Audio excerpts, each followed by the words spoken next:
Now at 5, relief for families living near a Vancouver park. What we're learning about the man police say tried to abduct an 11-year-old girl. Also ahead, investigators say they now know who plowed into a flock of seagulls on a Washington beach. But first, to our top story and our first look at the man accused of trying to abduct that 11-year-old girl at a Vancouver park. Today, 35-year-old Michael McLaughlin made his first court appearance. Police say they tracked him down with the help of a doorbell camera. Thank you for joining us here at 5. I'm Christine Pitawanich. And I'm David Molko. Let's get right to Blair Best live at the Clark County Courthouse with the update. Blair. It was a relatively quiet courtroom today, but the judge called this case alarming for the community, one that is relieved to hear this man is behind bars. Affirmative. This is 35-year-old Michael McLaughlin making his first appearance virtually at the Clark County Courthouse Wednesday. He's behind bars, accused of trying to abduct an 11-year-old girl at a Vancouver park Sunday afternoon. So, Mr. McLaughlin, you have the right to remain silent. Anything you say can and will be used against you. McLaughlin was initially booked in the Clark County Jail for attempted kidnapping. The charges later changed. He now faces unlawful imprisonment and assault in the 4th degree. In court Wednesday, the state asked the judge to add attempted kidnapping, which was denied. I appreciate the argument of the state. It's not a contested matter, but the court's unable to substantiate a probable cause finding of kidnapping 2nd degree based on the failure to meet the plain language of the definitions. A surveillance video from a home near Leaser Crest Park where it happened showed a man leaving a car, then trying to grab an 11-year-old girl. The video shows him jumping a fence to take off once the girl started screaming. This seems to be a case where the initial facts seem to create quite an alarm. Leon Nielsen lives across the street from where it happened. His daughter was there at the time. And she looked up and she said, "What the heck is going on?" 2 days later, Vancouver police arrested McLaughlin, a relief to the neighborhood. So I'm actually thrilled that the police were able to arrest him. Oh, is he? I didn't know that. Wow, where did they catch him? Vancouver police found him walking at Northeast 18th Street and 148th Avenue Tuesday afternoon. Yeah, the fact that they got him and there was video, that's super. That's just great. McLaughlin has a lengthy criminal history. Most offenses happened 15 years ago. They include burglary, assault, and several no-contact orders. The judge set $20,000 bail with GPS monitoring and no contact with minors. All right, so I talked with McLaughlin's mother, who was in the courtroom today, and she says this is a case of misunderstanding, that he thought the 11-year-old girl was his daughter, who he hadn't seen in 2 years. That has yet to be confirmed with officials. I also talked with a family member of the young girl who says this whole thing has deeply affected their family. He's due back in court in 2 weeks. Back to you. Blair Best in Clark County this evening. Thank you, Blair. Appreciate that update. Authorities have identified the driver they say intentionally drove his vehicle into dozens of seagulls. This was last month near Washington's Clipson Beach, just north of Long Beach. 64-year-old James Shepard Travis has been charged with animal cruelty. State Fish and Wildlife officials say Travis plowed into a flock of about 25 birds and almost hit several people and dogs. Travis lives in Hawaii and has been summoned to court next month.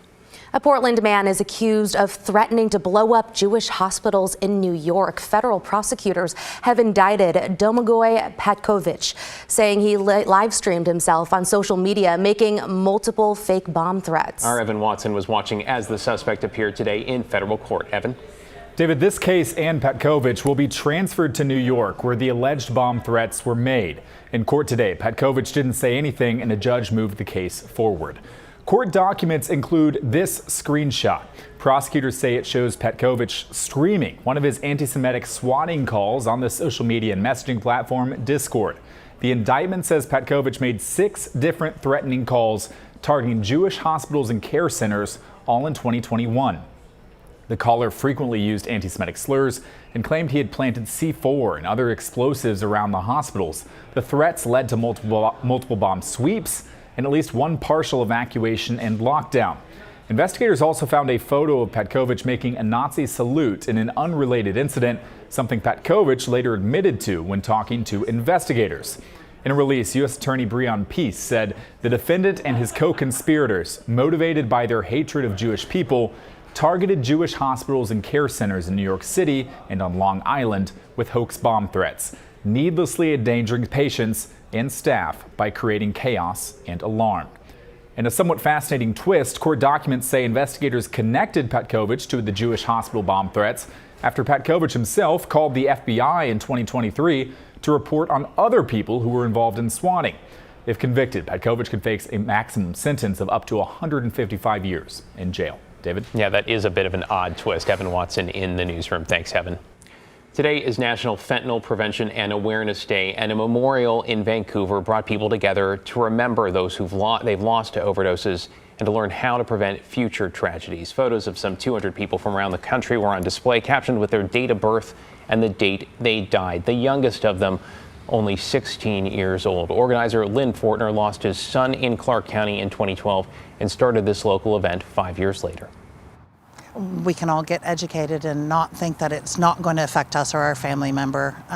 Know more about drug use, look for the signs of it, know what it looks like when you're taking an opiate. According to the American Medical Association, a person dies of a drug overdose in the U.S. every 5 minutes. Washington reported more than 2,000 such deaths in 2022. Oregon, nearly 1,400 in 2023. A Salem church is slowly but surely recovering nearly 1 year after an arsonist seriously damaged the building, displacing the congregation. But as Ashley Grams reports, that hasn't stopped them from holding Mass and keeping faith. There is a sense of unwavering tradition at a Catholic Mass, of Christ, thy Son. even if that Mass is held inside a gym, on a basketball court. For them, this is home, this is holy, whether you're inside the church or outside the church. Father Jeff Mewson has spent nearly the past year pastoring the people of St. Joseph's Catholic Church in Salem from the gym. We're still doing what we were called to do. Last August, 49-year-old Billy Sweeten lit the church recycling bins on fire. The flames spread through the church, extensively damaging the roof. Earlier this week, Sweeten was sentenced to 3 years in prison for first-degree arson. I wouldn't say there's closure, because we're still doing construction. Slowly but surely, the roof is being rebuilt. These photos show progress from the inside. The stained glass windows and the organ were removed, and they'll be reinstalled later on. When I was watching them put the roof back together, I was like, okay, I'm encouraged. This is working. Father Mewson says the price tag to rebuild is just over $17 million. Several other buildings on the property had water damage after firefighters put out the flames. As construction crawls along, Father Mewson will continue to lead the church. And you see the joy when they're together. Focused on bringing everyone together, because he knows the church is not a building, it's the people. They're together. They have not fallen apart. They are being built up. Glad to see they are recovering. Ashley Grams reporting there. Still ahead, a warning for pet owners, the dangerous weed to avoid when walking your dog, and what you should do if you encounter the plant. Plus, I'm John Adams. Coming up, we take a behind-the-scenes look at Kuza by Cirque du Soleil that opens tonight in Portland. I'm Matt Safino. Good day on the links today. The fairways and greens, though, are about to get rather soggy, at least by about this time tomorrow. 71 degrees there right now. We'll also talk hood to coast.